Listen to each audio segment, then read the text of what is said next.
Hello and welcome to the Divine Council. I'm Sky Guy and I'm here with Baboons and Jameson, and we are going to talk about our meta predictions on the second set of Elestrals, also known as Frostfall. And I can already hear you asking, what do you mean with meta predictions? Well, it's simple. We are going to go through all the cards in the set and try to predict how meta relevant they will become. So all of that said, Jameson, what do you think will be the most promising element in the set? Frost. Fair enough. And Baboons, what do you think? Frost. I mean, to be fair, it is introducing the frost element as a viable choice in the game. I think, we're going to see a lot of different iterations of frost cards in decks. So we're going to see a lot of variety of things.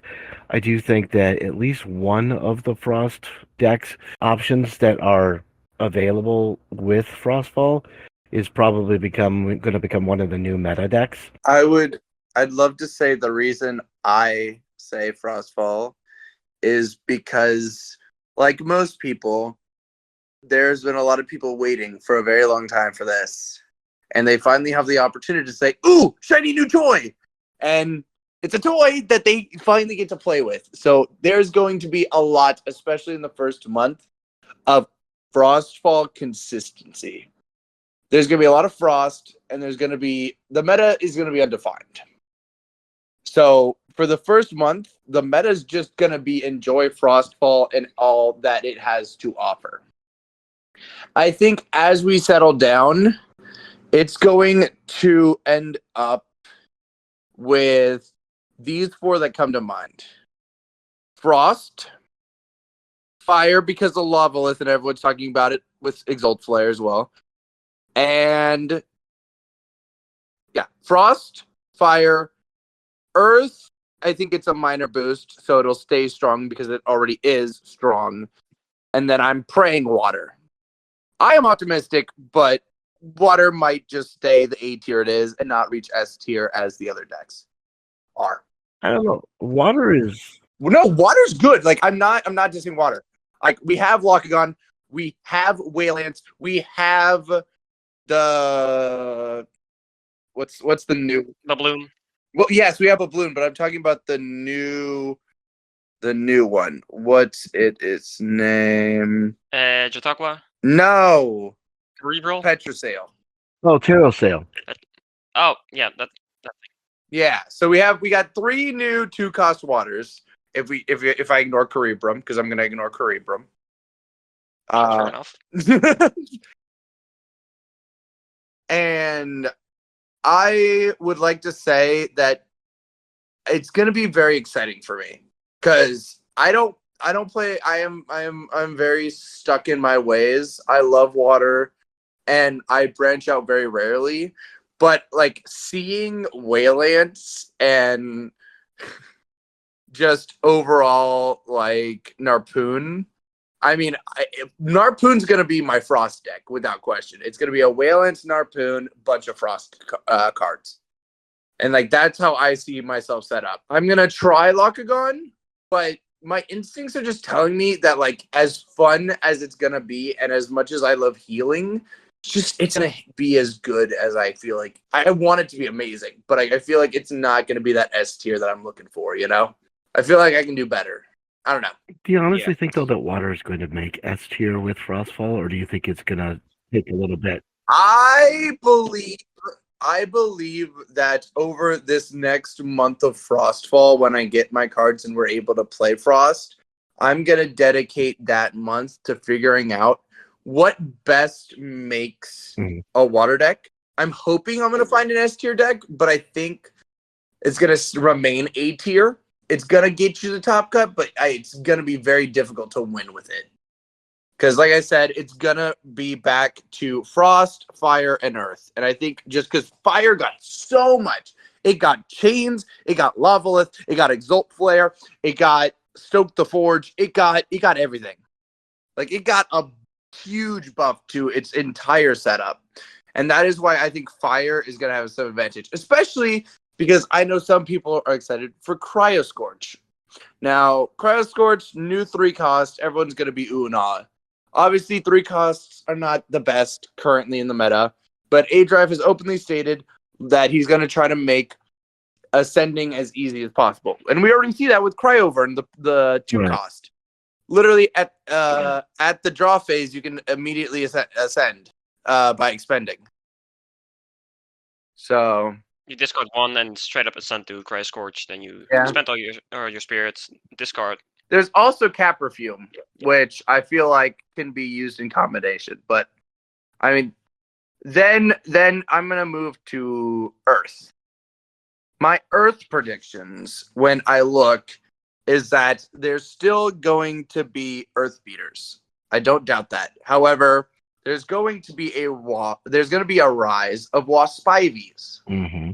that are going to appear because people are obviously it's the new toy. They're going to check it out and see if it's as good as Earth Beaters. Now, it's definitely going to be strong. I don't think it's going to take over the meta. I know some people have stated that, but I don't believe it. Right.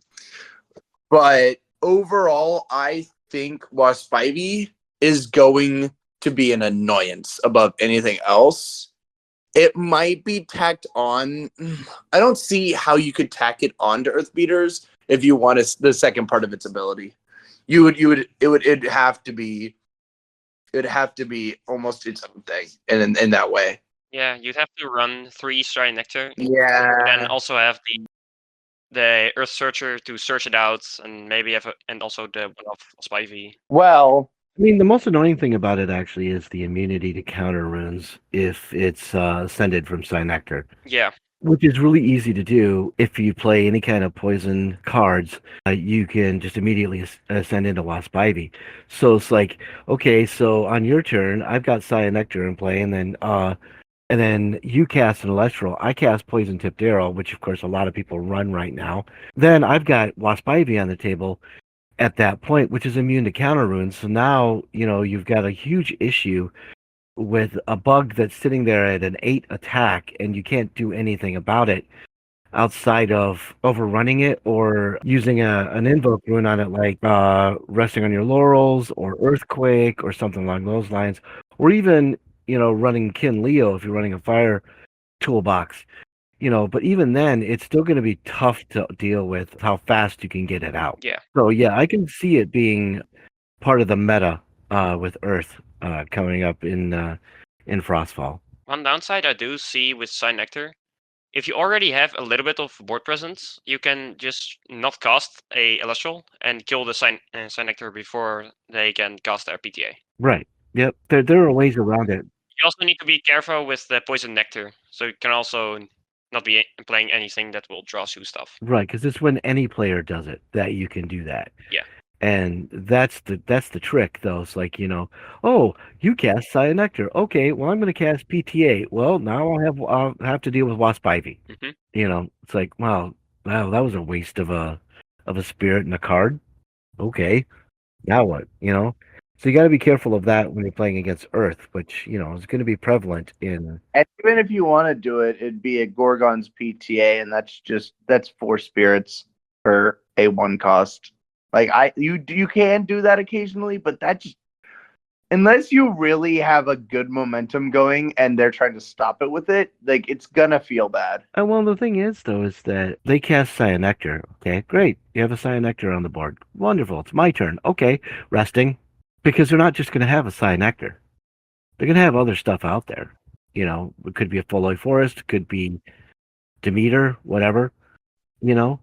So you've got that. Or I'm just going to Earthquake it. Then I'll have to deal with Waspivy, But, a lot of people don't think of the analysis of it, don't look at it that way. They're just like, oh, it's going to be cool. I'm going to get it out there and it's going to be indestructible. Nothing's indestructible in this game. Yeah. I mean, technically, the Bag of Winds Trident Block Majesty is unkillable, but who cares about Majesty? There are outs to that, too. But here's the fun thing, right? Okay, you got your Waspivy on the table. Great! You hit me for 2. Oh, awesome! I love that. Here, resting on your laurels. Bye. Next. I mean, there are outs. Laurels, honestly, in this upcoming set, I see like people are already using laurels. Don't get me wrong, but they mostly like side decked it. It's getting more and more prevalent, but for the most part, like laurels used to be a side deck. I foresee Laurels becoming a main deck from here on out. Yeah, for sure. Oh, with all of the two stuff and two and above. With all the two costs, all the momentum, with all this going on, like 110% Laurels is becoming a main like go-to. Like and then there's Chains for Fire, like I mentioned earlier, and I'm like, well, Laurel, that works. Easy. And there's a card that most people are kind of, I don't know if they're sleeping on it, and I'm not saying that it's good, but there's Divine Blessing. Yeah. And just like how Tsunami is teched into anything, Earthquake is teched into a lot. And I mean a ton of decks. Oh yeah, because it's easy removal. And Invoke Runes, like even if they don't, it's easy removal, exactly. And even if they don't use like Earthquakes, everyone uses Nog, everyone uses Ambrosia, and people are like, oh, I feel bad for using a blessing on an Ambrosia, and I'm like, they're healing. You're preventing them from healing. Right. Like that's so crucial, and I think people are just like, whatever. They're healing for 3. What's the worst that can happen? And I'm like, they get the exact spirits they need for what they have in their hand. Right. They know what they pull. If you prevent them. And Divine Blessing is only a 1 cost. Gorgons is a 2 cost. That shuts everything down. But the Divine Blessing will shut down any invoke for 1 spirit. I mean, it's technically 2 because you have to disenchant off field. You only use 1 from your spirit deck. I also think there's going to be a massive increase in stadium usage in this upcoming set as well. Oh yeah, because of the cards that key off stadiums, like Race to the Top, Rise from the Depths, and Stoke the Forge. Yes. Those are huge. Because in my fire deck, I'm replacing my Smoltuga with Stoke the Forge, because now I can go looking for a 1-cost fire Elestral without using one of my casts to do it. Mm-hmm. And it only cost me 1 fire to do that. So I go hunt for one, then I cast it, because now I'm not using my cast to go get it. So I gain a turn of tempo. Yeah, the only issue I have with it is you need to get your stadium out first. I don't have a problem with that. But you have Jolt and 2 Surge for that, so that's not that big of an issue if you can fit it in. Plus, I don't have a problem getting my stadium out. I run at least 2 of them, if not 3 of them, in my deck on average. So yeah, with the limited testing I've done on the tabletop simulator, I ran 3 Atlantis with 2 Rise from the Depths. Mm-hmm. It was really hard to use the Rise from the Depths because I just couldn't draw them at the same time. Right. But that also may be a luck thing for the limited amount of games I've played. It could be. Could also be the deck construction, stuff like that, because this is really definitely going to change how we build our decks. Because now we got to reevaluate our ratios and what we want to include in decks versus what staples we want to have in our decks. Because yeah, I mean, like we're saying, we're going to be running a lot more stadiums. We're going to be running a lot more other counters and runes in general, simply because the new runes are useful. I mean, you got to find room to put chains in there. That means you got to find room to put fire in your spirit deck if you want to use chains effectively, right? Divine Blessing is a universal, so that's fine. But, I mean, looking at the cards in general, there's a lot of really good stuff here, but it's just a matter of how do we tech it into our decks now. And, yeah, there's a lot of stuff that's new and interesting that we haven't seen before. And there's a lot of stuff that's very similar. Now, like, we're going to probably see a little bit more of an uptick of Raceros, possibly because of Racer Ridge, but I'm not really sure about that. There is a secret that I want to be upfront with. I think, based on what I'm seeing, the first month, this is not going to be an issue. The second month, when the meta is set, that's when this will be a concern. Right. And that is a side deck of Firmafrog. I believe that it has the ability to be a huge issue, especially when we're talking about things such as Earth Beaters or Fire Tempo. If either of those two come to meta, as I foresee them to, then a side deck Firmafrog can end up being insane. And people will be forced to have Frost Elestrals Or Fire. Or Frost Spirits, I should say, to counter that. Now, I definitely see Blizzard, because it cannot be chained, being used.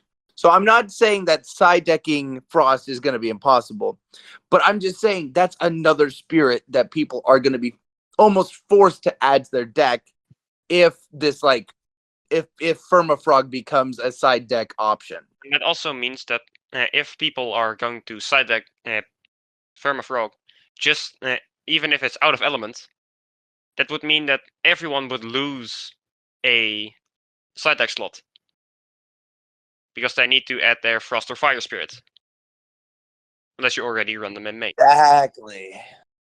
It's just a concern, and I know that like if Fire and Earth come to be the prevalent, which is probably what's going to happen, Frost is going to be there, but it's going to be Fire Earth. Mm.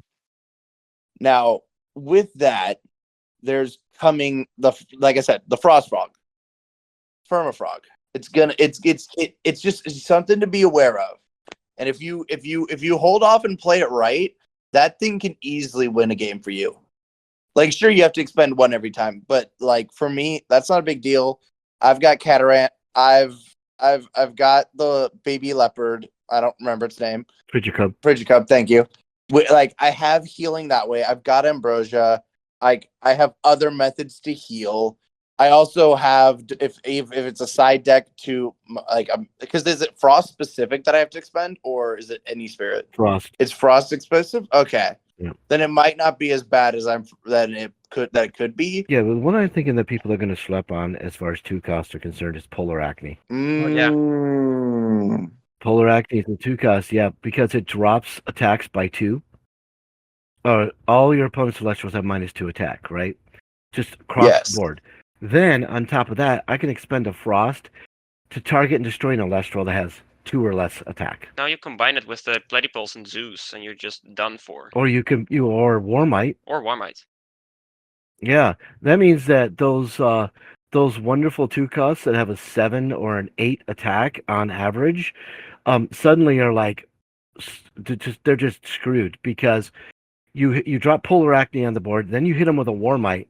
Well, now they're at 2, and then Polar Acne can just expend to destroy them. Now you're the one that you were banking on to try and get like to your 3 costs or whatever is no longer there, and it's just I think it's just going to get slept on. Honestly, I think that's going to be a problem. Especially in aggro ramp decks. But the really big elephant in the room, actually, that everybody's super excited about is Morfrost. Yeah, Morfrost. I think Morfrost is going to be one of the meta decks. I think it's going to be up there initially until people start figuring out how to get around it. I definitely think that while it is very cool, and yes, I think it'll take the meta for like maybe a few weeks. Definitely not going to maintain itself. I think people just need to learn to work around it. It's just as simple as that. It was the same with any meta deck, though. Like, once you have a good understanding of it, I think there's nothing to fear from Morfrost. I've heard people like, oh, well, if you use Whale Ants again, like if you're playing a Whale Ants deck, because I was like, I'll play Whale Ants, it's fun. They're like, well, you make it better for us because we lose all our Morfrost. And I'm like, okay. You have 3 Keons in the deck that can help heal you. Mm-hmm. And an Emprostix. Okay, so you have 6 chances out of all the Morfrost I got rid of. Yes, getting rid of Frost is kind of what he does. That being said, that doesn't mean that Whale Ants is like gonna be weak against it. I still think Whale Ants coupled with a good setup can beat Morfrost. Oh, I'm not saying that it can't. I'm just saying that there's a lot of recursion in Frost with Keone and the Scepter and all of the ways that Frost has of getting stuff out of the underworld. I think that's where the strength of a Morfrost deck is being able just to come back. Now, here's something that I've been thinking up recently. Now, we see the big 2 Frost, 1 Fire dragon, and it's a dragon. It's cool. Yeah, correct. Yes, Cryoscorch. Yes. But yes, big dragon. Ooh, wow. But I think what people aren't really looking at as much is its first and second ascension line. I'll just call it ascension line, which is Cryoling and Cryovern. Now, I look at these cards.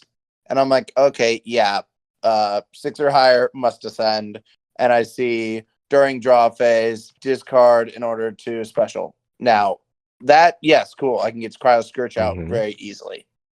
However, I see, I have +6 immediate 7 attacker. Right. I see a setup where you have two of these cryoverns on board with your stadium and you're sweeping. Like that's what, like, because you just have a high attacker and a good back row. Like I can see that coming to pass just because, like, especially because like again I'm water. I'm looking at things. Water has an harpoon. You can specifically search them out, and if you get low enough, free out. If they Gorgons them, oh no, you Gorgons me during my main phase. During their turn, they still have to deal with what, an 8-9 attacker because he wasn't able to ascend. So he's still a giant attacker. You're not going to Gorgons him twice in a row. That just doesn't make sense. And you wouldn't have 2 Gorgons. Like, well, typically, I think that could be a big. I think that could be a big. That could be a big threat. Is double Cryburn. right. And what a lot of people are looking at right now is trying to turbo Cryo Scorch out into play. And I'm like, no, that's a late game play. You do not want to turbo that out. Yeah. Because if you have any amount of spirits in your spirit deck, and your opponent has, more than 5 in their spirit deck, you don't want to use Cryo Scorch's ability when he hits the board, because you're basically going to just give them the game at that point. I definitely think and Frostix is going to be so strong. Oh, yeah. Is getting all the Frost cards. Because it's literally a better rise from the ashes. It's a better rise from the ashes. It's the main engine. That is that thing. Well, it's more cost effective. That's for sure. Well, it's an expend 2 to ascend. Or not ascend, but special cast. Right. Like that is amazing. That is like you don't even need to put it on the board first in order to expend 2. And you ascend. Like you just expend 2 to discard it. Yeah. You know what is annoying about Frostix? What is annoying? It's locked behind a hollow rare. Oh, yeah, that's gonna be tricky. Good. Same with a lot of other meta relevant cards, or possibly meta relevant cards. You know the funny thing? Tell me. Good thing I'm getting 9 booster boxes. 9 booster boxes makes it so I get all the rares. And if I don't, I'm gonna yell at Dan. Hey, how could you? I bought an absurd amount of boxes. So the other thing that people tend to forget about is in Frostix is a stained glass in Shattered Stars. True. So there's a good likelihood that you can get at least 1 or 2 out of that if you buy enough bundles of Shattered Stars for month 3. So there's a good chance. By the time this is out, that will be already over, but hopefully there will still be some in the store that you can still hopefully pick up. There's that. So I mean, there are outs. There are ways around it. I mean, you can get stuff. There's nothing wrong with that. You can still get stuff. And of course, there's also the third-party market and stuff like that too. So if you're not able to pick up, like Baboon's 9 booster boxes, you still have the opportunity. You can still probably pick up some of the key cards that you need, even if they're locked behind a hollow rare slot or something along those lines.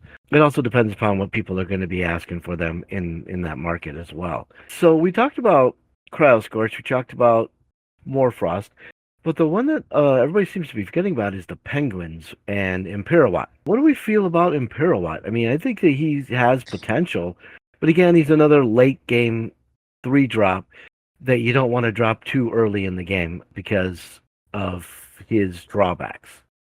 So do we think that's going to be a meta issue, or is that something that is not a concern? I'm just gonna say it's a tactical nuke. If you let it go off, you're basically done for. But if you can stop it in its path, you basically get the victory. Well, honestly, yes, I agree with the statement that it's a tactical nuke. That being said, the moment that thing hits the board, I'm going to either PTA it, or I'm going to Gorgons it so it can't use its ability. But of course you Gorgons after the... Or I'm going to Tsunami it to put it in defense Or I'll just have a Laurels in my hand. Sure, that'll hurt. And then I'll do that Laurels next turn. Yeah. Now, like you guys said, it's a late game. You Yeah. need to play Imperial late. Because if you play him too early, then they'll have enough spirits to recover. So it's all in how they end up playing it. Because there are definitely a ton of ways to deal with Imperial Watt, but you got to be cautious of when you use him. Yeah, it's the same. It's the same with Cryoscorch too, because when he Yeah. special ascends, he destroys all runes. So neither side has runes, and then you can expend your spirit deck to expend 5 spirits off of them. Okay. So if they have 4 or 5 spirits left in their spirit deck, you basically just nuke them. You're hurting yourself in the long term with that because you won't have any runes either. But if they've got nothing that they can cast and they can't overcome his 14 attack, then that could be pretty much game for you. For them rather, I should say. You're gonna win the game. But again, there are ways around that. He has to be special ascended for that effect to work. Well, actually, no. It's a separate sentence. He has to be special ascended to destroy all the runes. Otherwise, a secondary effect still works. So, yeah. You can also easily get it out with a Frigicup Nexus. Yep. You expand for a Frostix, special cast Frigicup Nexus onto Frigicup from the Keon, Mhm. and then you send to the Cryoscorch. Speaking of Frigicub, that was a crappy segue. That was a crappy segue. Glacier and the Bears. The Bears. Yeah, Bears. I would like to say we've known about them for ages. No one's giving them a second look. I think I agree with the main public. We shouldn't give them a second look. Let's look at Moth, shall we? That's a card that should be getting some attention. Yeah. Poor Bears. I mean, the only thing Bears could have gotten with new Frostfall stuff is change to Prometheus. I don't know. No, they don't get special. But yeah, that's not enough to make them viable. I think Ursa Den is definitely something to be considering because that means because Bears do one thing and they do it very well. They flood the field. Yeah. Well, you know what else is going to be a main deck? Tell me. Well, at least this is what I'm thinking right here, right now that I just thought about it. Pandora's Box. With all the things that go in the deck and search, like, this is actually like becoming from a haha to an actual like good card to bring into your deck. Yeah. Because not only does it stop them from getting what they want, because like you Gorgons all these searchers, but like you could just Pandora's them. Like, especially because look at all these easy ascenders. Mm-hmm. All of these decks run on these searchers. Even Stoke the Forge and other stuff. Like, you can stop all of it. Oh, yeah. It's actually insane when I think about how much is stopped by Pandora's right now. So I definitely think Pandora's is going to start being more of a main deck option. That's valid. I'll give you that. Yeah. I mean, I was just thinking about it now. It's actually just an interesting thought that just came up to me. I'm looking over these cards and I'm not really seeing, because I'm not a player of too many other elements. Thunder gets some interesting additions. Wind gets some interesting additions. But nothing really too over the top as far as I can tell.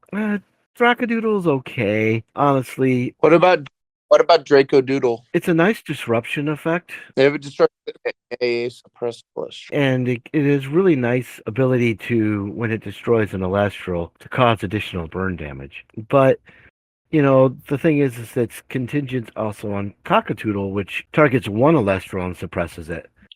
And as long as they're on the field, that particular one is suppressed. So it's kind of like Chilatl locking down runes, or was it Krakid locking down Elestral slots, Yeah. You're basically just preventing... Cricket, actually, to correct you on the effect of Cricket.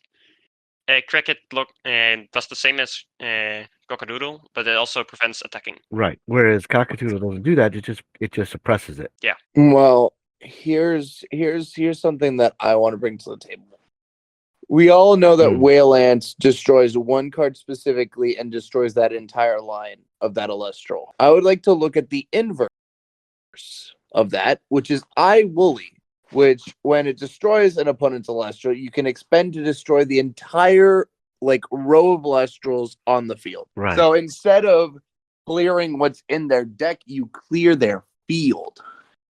And that's a crazy thing, especially when they've set up like a solid defense around you. Right. And like if they play Voltempest, like this thing's another way to get rid of Voltempest now. Yeah, because it doesn't target. Like I will definitely a strong card that people are not talking about. Yeah, I agree. There's a lot of cards people aren't talking about right now because they're looking at the new hotness and the flash and stuff. What about high buffin? Boofing. Hiboofin? Boofin. Hiboofin? Boofin. What do we think about this Wind Earth Elestral? It pairs perfectly with a good old Javelantis. Yeah. I can see that. I don't know. Hiboofin and Sandstorm is going to be a force to be reckoned with, I think, though. I definitely think Sandstorm is strong. Yeah, it's... And Sandstorm do again? Sandstorm puts anything that's not Earth Enchanted into defense. It's an Earth Tsunami. Basically, for each Celestial that is not Earth Enchanted, return it to its owner's hand if it's in defense position. Otherwise, change it to defense position. Until the end phase, those Celestials cannot change position. It's a stronger Tsunami. That's actually aggravating. It's literally a stronger Tsunami for Earth. Great. My uniqueness is gone. Water's no longer special.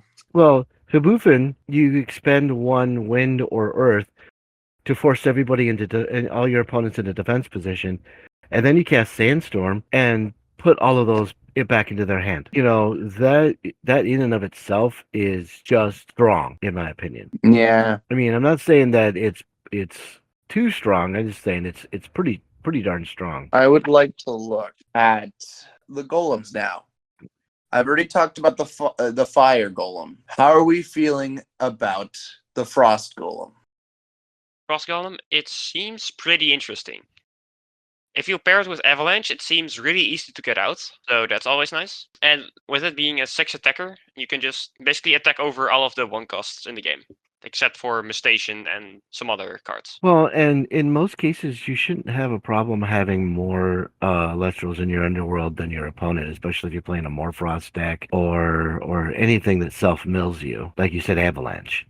You know, so yeah, you shouldn't have a problem getting him out with his effect. Plus, you can mill yourself five more cards, which only helps you. The only point where it doesn't help you with is against mill. I don't know about that. Actually, Frost on mill, it basically goes both ways. You need to be careful with how much you put in your spirit deck or in your underworld. But if you, but you can also just mill the wrong stuff and then just die. Well, next thing's next. Earth finally gets even more healing because it didn't get enough with Cornucopia. It's got Verdolith. Yeah, Verdolith. What do you guys think of Verdolith? A beefy boy. He is.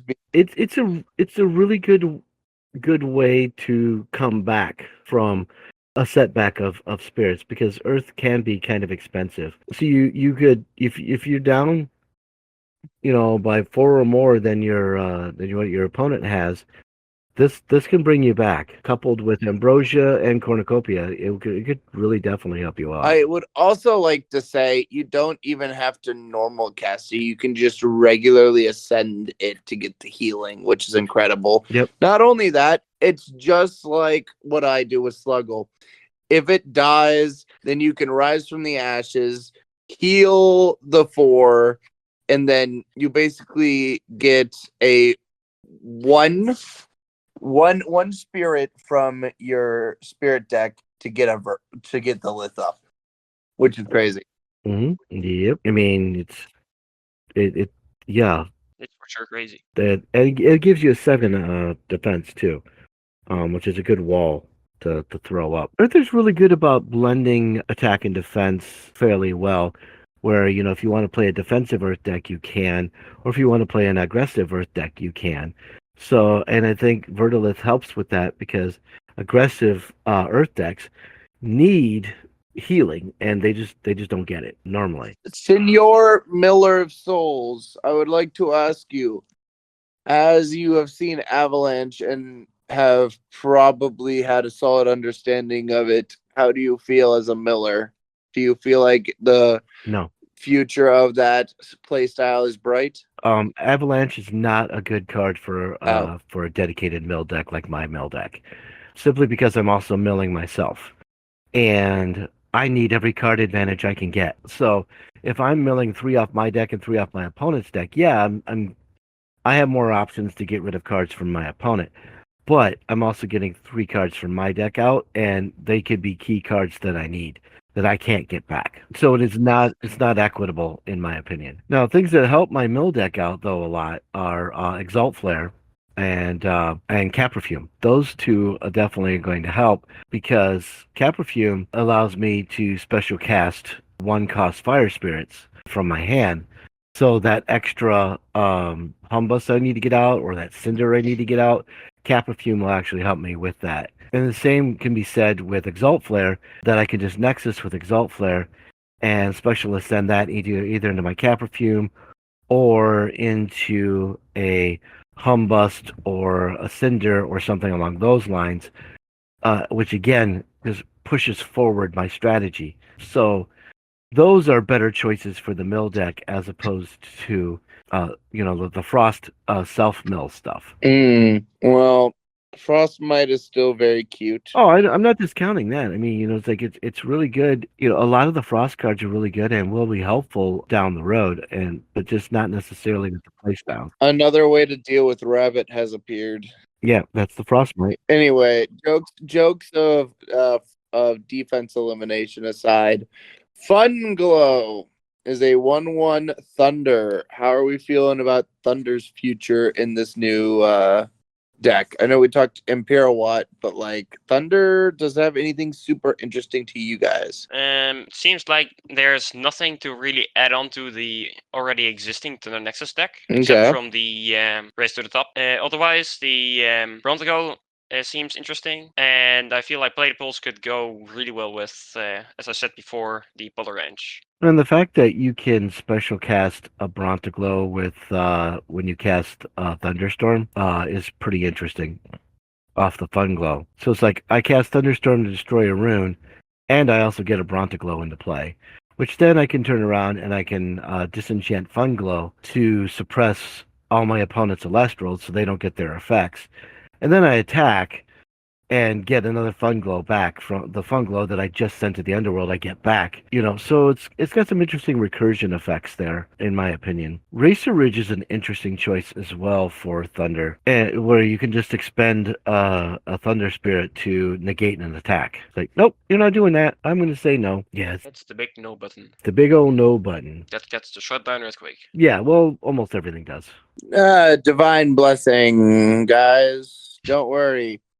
It's not like no one's going to be using it. There's totally people, yeah. I know of at least 3 people that are going to be using it. Now, about the list. Are we thinking that this future of Elestrals is going to be easy 2 costs to bring out, such as literally normal casting 2 costs? Do we think that's going to be the future? Or do you think this is a list exclusive feature? It's probably going to be a list exclusive feature. Okay. Like in the next set, we will probably get one for solar and the other elements, or just give one to, for example, wind. I mean, I would like one for water, and then introduce the others. Yeah, of course, water. I was going to say water, but then I thought let's say something else than water for once. Yeah, make it wind. Make it wind, so it'll be.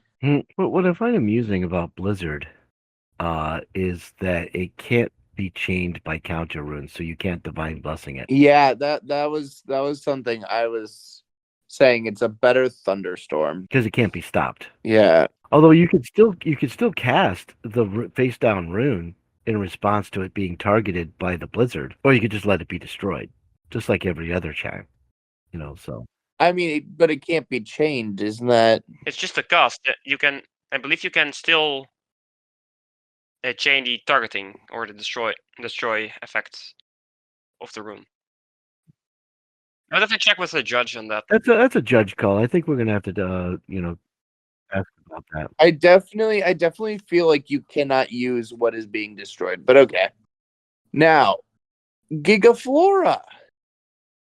big boy with an epic beard because they decided to give it a beard.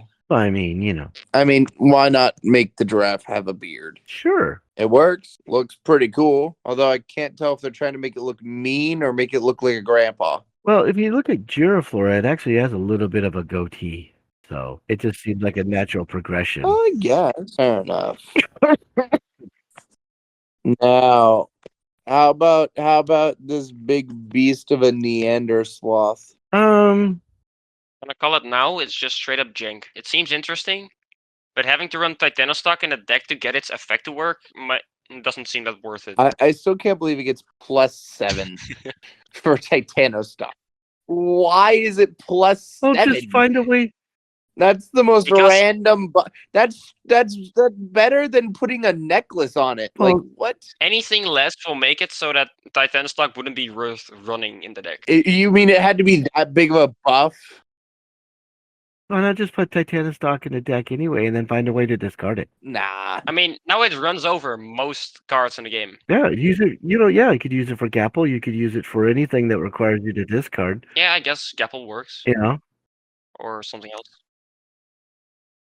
It's like, oh, well, I've got this Titanostock that I'm never going to cast. Let me go ahead and just discard that. And I'm going to cast, I'm going to send it in the Sloth. Let's go. Yep. Which is funny because what then it does is it forces your opponent to deal with the Neander Sloth. Because then they have to deal with it. If they're dealing with the Neander Sloth, that's a 13 attack, that means they're not focused on any of the other stuff that you have on the board. It becomes the focus. So there's that. Focus. Now you've lost your focus. Well, here's something. So we don't get a lot for Mill. Yeah. At least not that I see. We get a little bit. We also don't have a lot for burn, except Cryoscorch, but I wouldn't really call it burn. I mean, I don't know if I would tack that onto a Krakatuga, just because that seems a bit. Yeah, it's a different type of burn. You add. It's just a different type of burn. So it's I don't know if I'd really put that there. Drakadoodle is also a kind of burn too, but it requires you to destroy an opposing Elestral, and you do the difference in spirit damage +3. Well, That just seems like Avalanche. Jameson, I know that you've had this question asked to you several times, but for the future, what are you hoping to see? Because I'm hoping for a 5-attack Miller for you, but like, what does Mill need to become like unstoppable in your mind? It doesn't need to be unstoppable. It needs to be more consistent, and I don't want a 5-attacker. Okay, well, because I don't attack with my deck. Other people do. If you want to play aggressive Mill, great. But I don't need something like that. What I need is more defense and ways to keep my mill cards alive so that I can continue to mill my opponent so that I can win that way. I need more consistency in my mill strategy, but I don't foresee that happening for some time because of the vocal minority outcry against mill in general. fair enough. You know what I want? A water consistency tool that isn't depending on stat swapping. Like, I want a unit that I can just attack with that doesn't die to a Gorgons on Galaxy. But yeah, if I want to run, it would be really nice to run it in a control deck. But also, there will probably be an element for control itself. Aww. I mean, water is the control element. Yeah, but it's also for how it looks right now. It's also the defensive, defensive element. You know, I still whenever I look at the Frostfall Panzer, I still feel bad because of what it was so good before, but now, like, because of the new ruling on Nexus, or I guess very old ruling, but like it's now basically not worth using. Its usability just vanished. I don't know about that. I mean, there are ways around some of that stuff. I suppose, but man, did it take a drop. So it gets +1 defense for each Earth enchanting it, and you can access up to 2. And then you can return Earth from your underworld to your spirit deck, or enchant from your underworld to this Panzer. So you basically make him a bigger wall, or you heal. I think that's still viable, honestly. I don't think that it's as bad as all of that. Fair enough. Although I am liking Mustation. Personally, I think Mustation is fun. Honestly, I love Moss Station. Looks very cool. I hope its stellar is like either blue or red moss. Like I'm hoping for something very cool and mossy like that. And I would like to talk about something else. We've talked about Ambrosia. We talked about Cornucopia Ambrosia. We've talked about Vertolith, the Earth Healer. Let's talk about Cyprong, another. Cypron. That card doesn't exist. I don't know what you're talking about. It's like me saying that fire doesn't get anything. Cyprong. When this Cyprong is in attack position and an Elestral on your field is destroyed in battle, you can return each Earth Spirit that was enchanting that Elestral from your Underworld to your Spirit deck. Essentially, using your Earth Elestrals is free. And not suppressed. It is free to use your Earth Elestrals as long as this is on board. And it includes itself in its ability. Oh, it's insane. It seems really nice to pair it with Gigaflora. I think Cyprong is absolutely going to be a very much played card. Like Earth Beaters just got in another amazing card. In fact, I think this just it's insane. I'm not looking forward to seeing how Cyprong is used. I honestly think this heal is gonna go hard. Because it makes playing Elestrals free. More or less, yeah. More or less, yeah. And then if you want to use your Lith to heal, and then have Cyprong on the field when your Lith is destroyed, look, it's not a problem if it's an attack because it's been destroyed. You know, it's I don't know. I see Cyprong as being extremely strong. Earth gets kind of more healing, and so does water. What I see is a ramp up of giving Earth more healing, a little bit water gets a bump of healing, but the one that needs it the most is not getting it. And that's fire. Because fire needs the healing because it's just not there. And fire is the element of rebirth and other, and of course destruction. But I mean, you got a Phoenix. What more do you want? I am going to ignore that Phoenix Frost comment. has a Phoenix, and it has recovery. But Frost also has a Phoenix. You're right.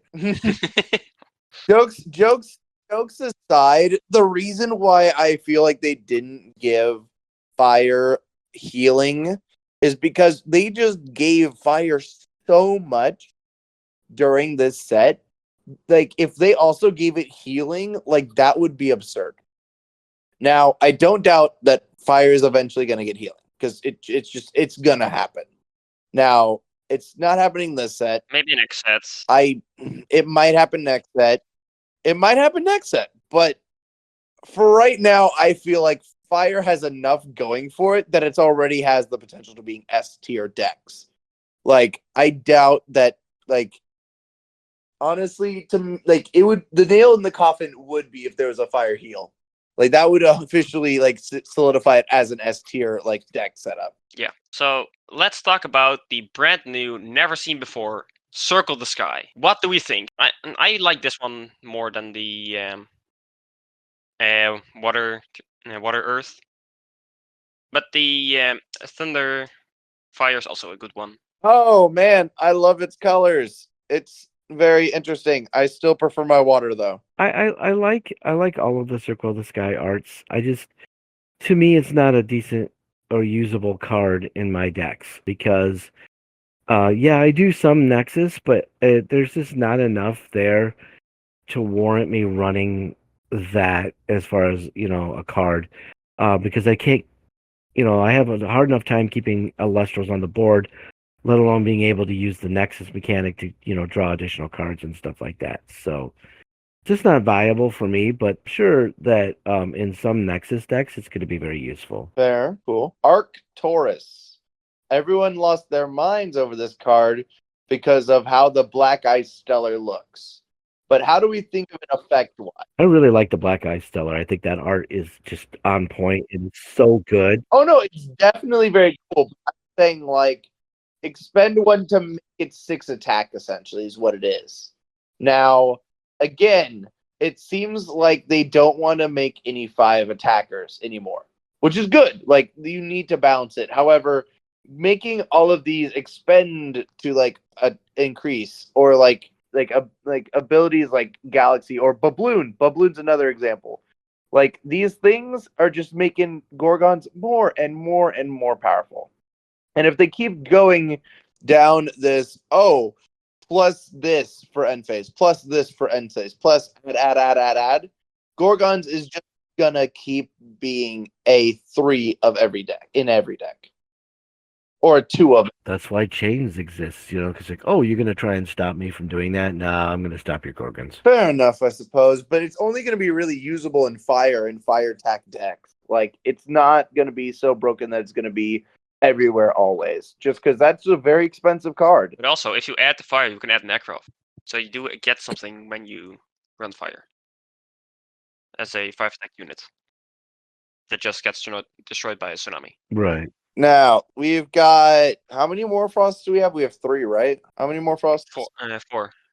4. Like in this Abominable and there. Right. Morfrost Abominable, Morfrost Indus, Morfrost Lycan, and Morfrost Terror. The Holo Rare. Yep. Now, if we look at these Morfrosts, they all benefit from their own kind, obviously. Now, They synergize with each other. what do you, Jameson, like, what do you think about this setup of Morfrost? Because you said it was going to be good. Yeah, I think it's really interesting because it's definitely a different enough mechanic to shake things up. I think it's going to be, a meta deck for a little bit, if not for the remainder of Frostfall up until Daybreak. I think in the right hands of the right pilot, it's going to be definitely a force to be reckoned with for a long time. But I also see the shininess and the newness of a lot of these cards wearing off pretty quickly as we settle into what people are used to doing and what they want to do. But I think Morfrost is definitely going to be one of those decks that's going to be, initially it's going to be a surprise.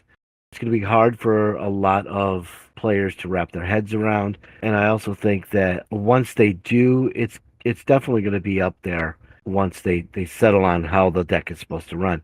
So, I mean, if you run Morfrost, you run Morolith, you run Avalanche, you've got a lot of really good tech there to make the deck really solid. And you don't have to run 3 of each of them. So, I mean, even if you ran 3 of each of them, that's still only 12. You throw in a couple of Moroliths, that's 14. And then maybe throw in Frostmite or even maybe Tadflow to Tadflow is pretty cool, but I mean, overall you're still going to be running right around the same amount of Elestrals that you normally run in a deck, maybe a little bit more than that. Because a lot of people are also looking at Shivroar, which is a really good 2 cost. Which allows you to enchant a frost from your underworld to your field, which is just amazing in and of itself. And also, while you have Mount Boreas into play, he can't even be affected by runes. So, he just, he's a force to be reckoned with. So you tie those things together, like Frigicub, Shivroar, Morfrost, Morolith, I think that, with Avalanche and a few other of the Frost runes, it's going to be a definite problem to have to deal with, just overall. Because I know we're talking about Frost, but you also talked about Daybreak. Now, without a doubt, that is a sun. So it's going to be solar? Yeah, we're introducing solar in Daybreak as another viable element, right? So the meta is going to change again, Yeah. Now, solar, Daybreak, sun is going to change again. But here's something that another guess. But I googled up sun Greek gods, and there are 3: Hyperion, Helios, and Apollo. We already have Helios' chariot, which is maybe a tease. I don't know. Just thought. Hyperion. Let me look at this guy. He's a Titan. Okay. So he's a Titan of the sun. Okay, so we're not going to see him. So we're not going to see him, or we're going to see Apollo. What is Apollo? Again, so there's Helios, Apollo, and then Hyperion, but Hyperion's a Titan. It's not going to happen. Right. So I mean, they could do another like Keone totally off left field, but like I'm seeing Sun, so I'm going to be going off that. Sure. So Helios is a more prominent sun god whose association is the daily cycle of the sun. Mm-hmm. Okay. Apollo is archery, music, dance, sun, light, hope, poetry, healing, disease. Holy crap. This guy has a lot. It's the god of everything. He also is the god of prophecy. Prophecy as well, yes. Man, he's got a lot. Wow. Yep. Apparently. He's the Heinz 57 god. So yeah. He's like Heinz 57. But no, so there's I don't know what the god is gonna be, but like Daybreak's also gonna be very exciting. And like just because we're talking about Frostfall, I can't say it enough. I'm also just as excited for Daybreak. I mean, we're going to see a lot of new stuff. We're going to see the meta change over the next few sets. I think that Frostfall is a step in the right direction of changing up the meta. Is there stuff in there that's going to break the decks that already exist? Maybe. I mean, at least give more of a validity to decks that are already existing. Do you think that there's going to be, because Spark 18 Nexus is just annoying, period. Right.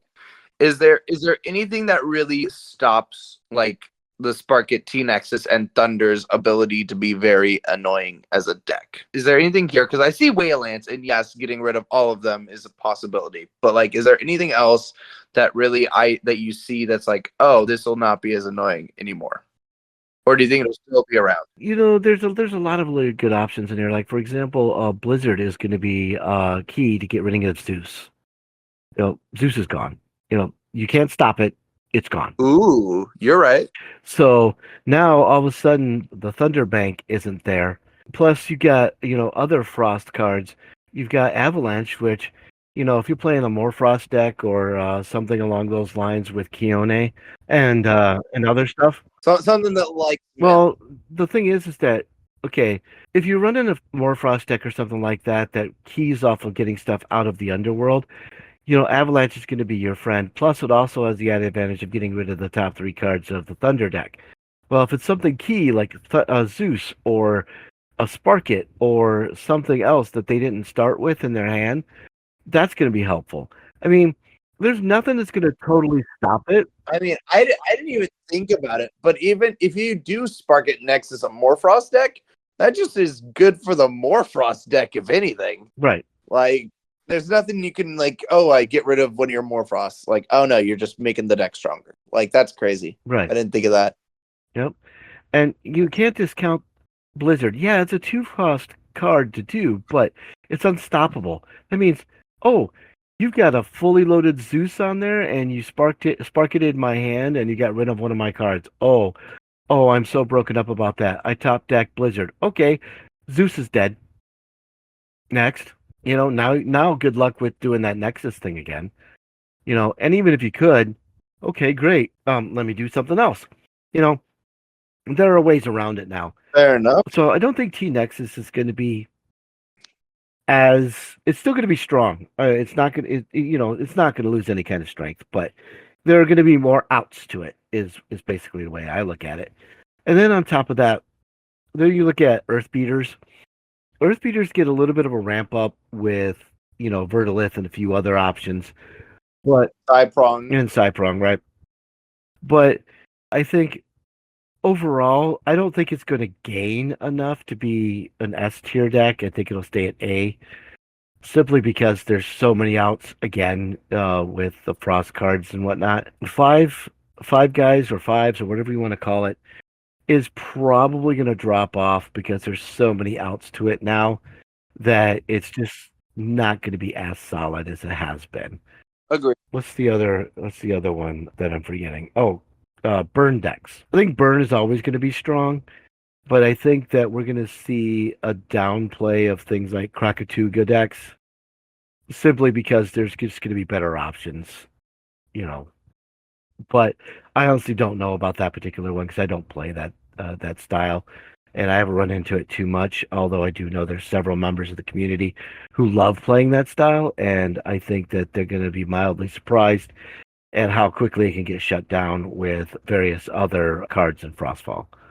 So Is there any cards we have yet to talk about? Kion, I guess. yeah, we pretty much everybody knows what Keone does, and it's pretty solid overall. I think the ones that are really interesting that a lot of people are possibly schlepping on are things like Race to the Top, Rise from the Depths, that sort of thing. Because the cards that key off of your stadiums makes your stadiums more valuable now.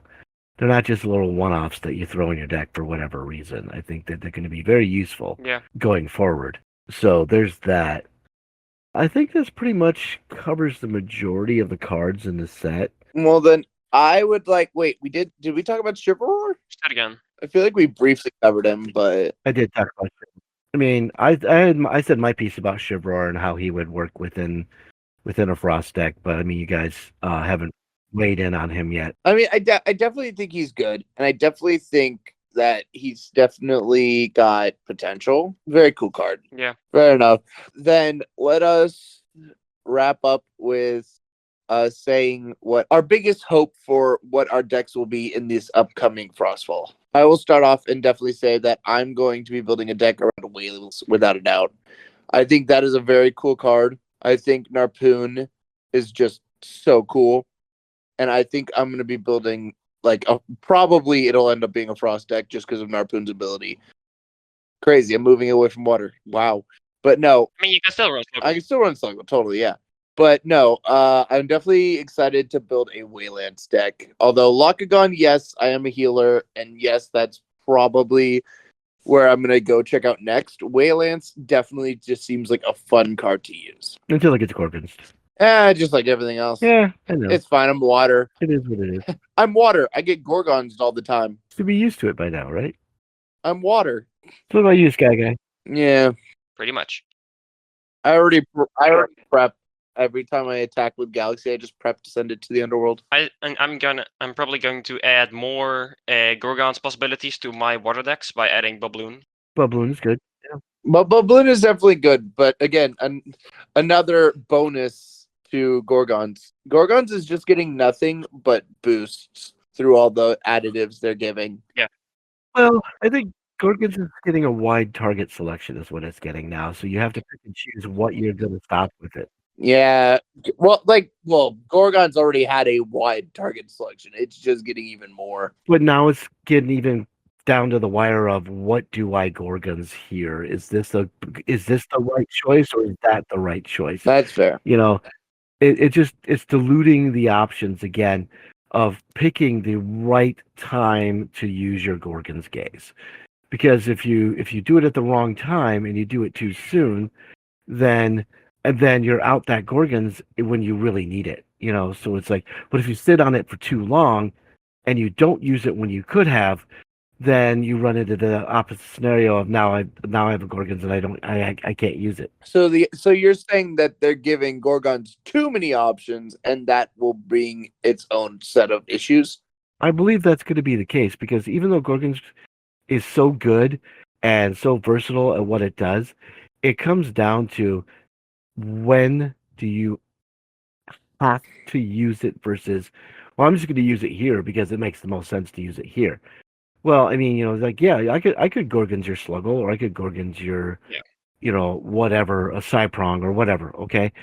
But is that the best play to do at that time when there's other choices on the field that could be worse for you down the road? I think that's where we're at now with Gorgons, and it's only going to get harder as we move forward, picking and choosing your timing of when you're going to use it. Yeah, I mean, you can imagine Iwooly attacks Cyprong and destroys all 3 or 4 people, but Cyprong allows all of those spirits, let's say it's 4 or 5 spirits, that were enchanting everything back, you can Gorgons it in order for them not to regain 5 spirits. Right. Well, and that's just one option. I mean, it's like you also look at, some of the other stuff that's going on, right? So it's that scenario of, the timing of it. We are so used to base set one and the timing of exactly when we want to use our Gorgon's Gaze.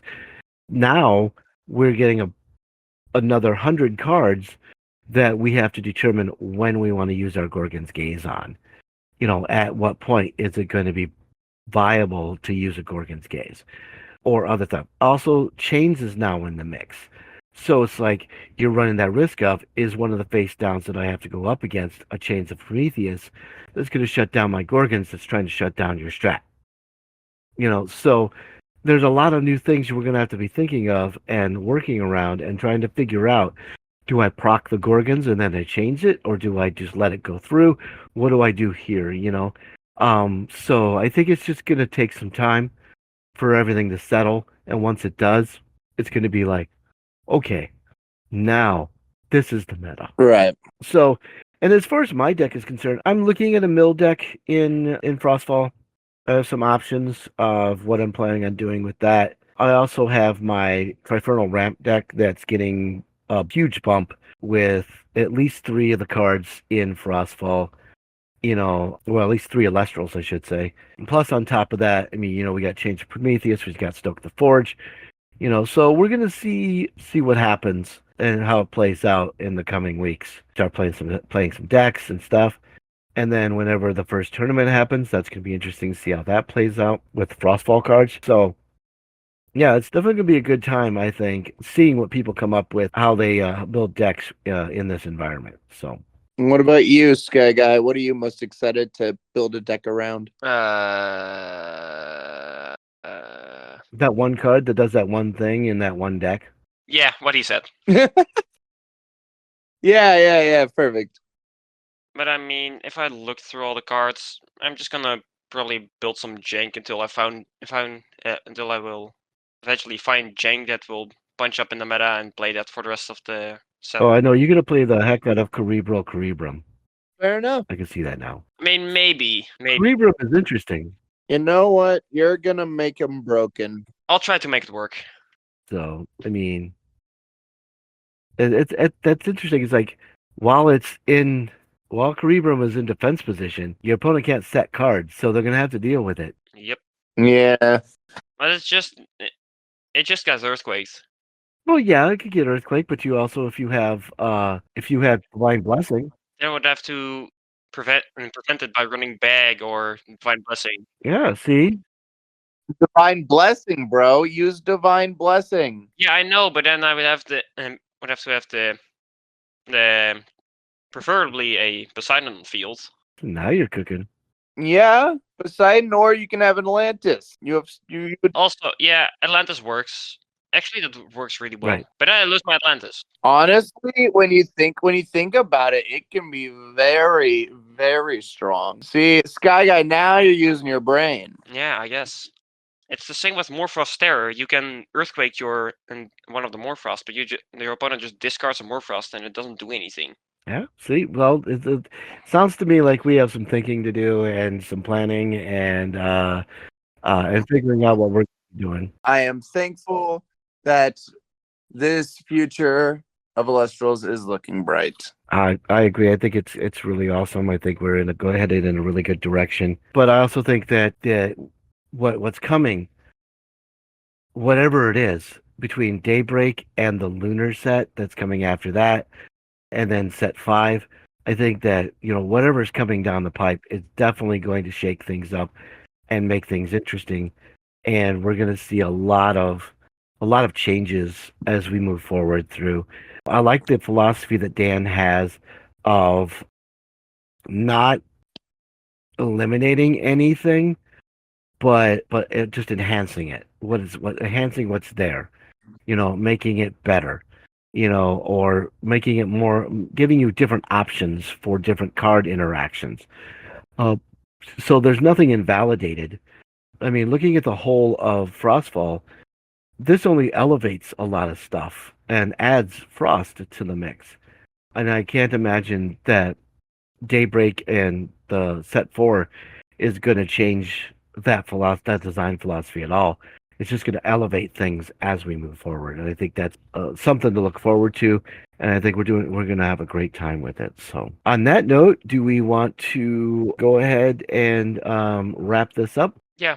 Thank you, everyone, for joining. We greatly appreciate you. We are the fantastic trio of the Mill Destruction, the Sluggle Extraordinaire, and Sky Guy the Brilliant.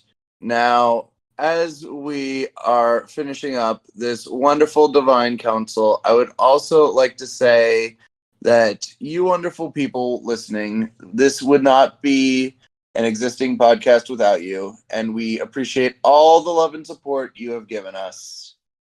We will see you in the next one. Goodbye. Take care, all. Adios and au revoir. Thank you for listening. We hope you have enjoyed this program.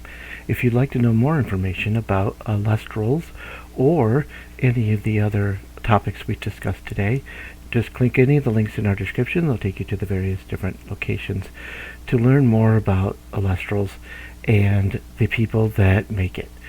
Also, if you'd like to support us, you can just click one of the links in the description. That'll take you to our Patreon page, where just a small donation will get you behind the scenes content and other fun things that we're going to be doing in the future. If you'd like to support us in another way, please go ahead and like, share, and subscribe. Again, thank you for listening, and we hope you have a fantastic day.